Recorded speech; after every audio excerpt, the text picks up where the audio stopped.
Well, good morning, everyone, and welcome to your Monday morning devotional with me. This is our first one as Kingdom Life, and I'm just so excited to spend this time with you. Thank you for taking the time. About 5 minutes we've got here.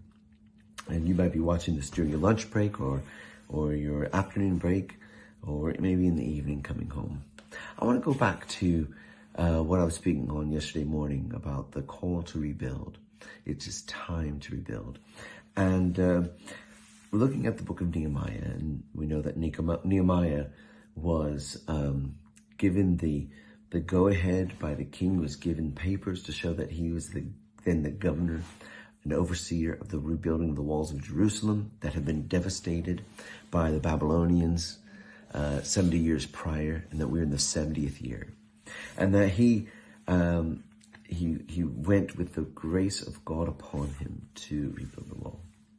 But we also looked at the book of Ezra, just briefly, really, about how the first thing that was built, remember what Brian Truman said if you were in the service, the first thing that was built was the altar, the place of worship.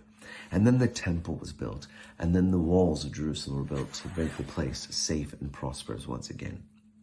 And what I pointed out is that God wants to rebuild the temple of your heart, to put his passionate fiery flame within you, to burn pure within you, so that then from the inside out, your life and the world around you is transformed. Now you may be thinking, oh, that's great. These guys, they're listed in the Bible. But you know what? They were ordinary people, just like you and me. In fact, in the book of Ezra, the introduction of the Bible that I've been blessed with by a Father and Lord of mine, the author writes this: ordinary people hoping that our lives will count for something in the end. Isn't that what most of us are? Ordinary people.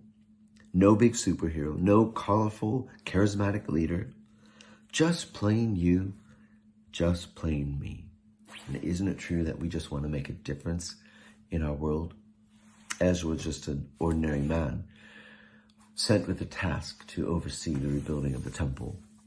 Nehemiah was just a cupbearer in the courts of the king, and he became a governor, endorsed not just by the king, but by God himself.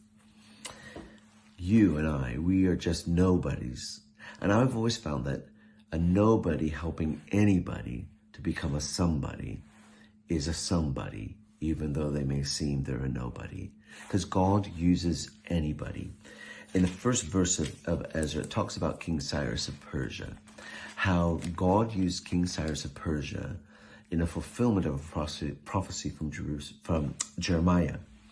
And it says also that the Lord stirred upon his heart. God uses anybody and anything, even world events like what's recorded in the Bible, to get his work done for his glory and his name's sake. You may feel like a nobody, but God calls you a somebody. And he wants anybody to just believe that he has called you to do something beautiful and mighty in your world. All it takes is to take a step of faith, believe, and from your heart, trust in him and obey. God uses anybody and makes you a somebody. Look at Elijah. He was an ordinary man. And the Lord said to him that to pray that it would stop raining, and it stopped raining. And the land became a land of drought, and the king was furious with him. And then we know that God said, pray for rain. And Elijah prayed for rain, and there was no rain. And he got stressed, and he got worried, and he got anxious. And he says that he put his head between his knees. This great prophet was just an ordinary man like you and me. He sent a servant out a couple of times, and the third time the servant came back and said, I see a cloud coming out of the sea, the size of the fist. And that was it. It sparked Elijah. And he said, go and tell the king to get going to where he needs to go. And it says that he ran past the king. And the Spirit of God came upon him. Listen, he was just an ordinary man, just living with an extraordinary God, seeing extraordinary things. You're an ordinary person that God can use today.